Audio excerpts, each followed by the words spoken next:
Friends എല്ലാവരും സന്തോഷമായിരിക്കും വിശ്വസിക്കുന്ന അധികം റെസിപ്പി ക്രിസ്മസ് ഒക്കെ ആയിട്ട് ഒരു പോർക്ക് ഫ്രൈ ആണ്. ആ പോർക്കിന്റെ നെയ്യിൽ തന്നെയാണ് ഉണ്ടാക്കുന്നത്. അപ്പൊ എല്ലാവരും ഈ രീതിയിൽ ഒന്ന് ഫ്രൈ ചെയ്ത് പോർക്ക് കൊടുത്തു കഴിഞ്ഞാൽ എല്ലാവർക്കും ഇഷ്ടപ്പെടും. പോർക്കിന്റെ നെയ്യ് നമ്മൾ മാറ്റി എടുക്കാൻ വേണ്ടിയിട്ട് നമ്മൾ നീക്കി വെച്ചിട്ടുണ്ട്. ഇറച്ചിയിൽ നമ്മൾ ഉപ്പിട്ടിട്ടുണ്ട്. ചെറുനാരങ്ങ പിരിച്ച് നന്നായിട്ട് കൈവച്ച് പിടിച്ച് മാറ്റി വെക്കുക. പോർക്കിന്റെ നെയ്യ് കഷ്ണങ്ങൾ നമ്മൾ ഇതിലിട്ട് നന്നായിട്ട് ഉരുക്കിട്ട് ഈ വന്നിട്ടുണ്ട്. നമുക്ക് നീ കോഴി മാറ്റി വെക്കാം. ആ നെയ്യിലേക്ക് തന്നെ നമ്മൾ തേങ്ങ കൊത്തി കൊടുക്കുക.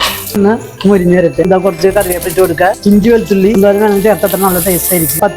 10-20 ചെറിയ ഉണ്ട സവാള ചേർത്ത് കൊടുത്ത് കുറച്ച് ഉപ്പിട്ട് നന്നായി വഴറ്റിയെടുക്കുക. 1 സ്പൂൺ മുളക് പൊടി, മീറ്റ് മസാല കൂടുതൽ ചേർക്കുക. മല്ലിപ്പൊടി, മഞ്ഞൾപ്പൊടിയും കുരുമുളക് നമ്മൾ ചേർത്ത് കൂടുതൽ ചേർത്ത് കൊടുക്കുന്നത്. ഇതിന്റെ പച്ചക്കുത്ത് ഒന്ന് മാറുന്ന വരെ നന്നായിട്ടൊന്ന് വഴറ്റി ആ പോർക്കിന്റെ കഷ്ണങ്ങൾ ഇട്ട് കൊടുക്കുക. 5 മിനിറ്റ് നേരം ഒന്ന് നന്നായി വഴറ്റിയെടുക്കുക. ഉരുക്കി വെച്ച നെയ്യ് കഷ്ണങ്ങൾ ഇട്ട് കൊടുക്കുക. കുക്കറിലാണ് ഞാൻ വേവിച്ചിട്ട് പകർത്തി കൊടുക്കുക. വെള്ളം ചേർത്ത് ഒരു 4 വിസിൽ പോർക്ക് വേവാൻ വേണ്ടിയിട്ട് നമ്മൾ അടിക്കുക.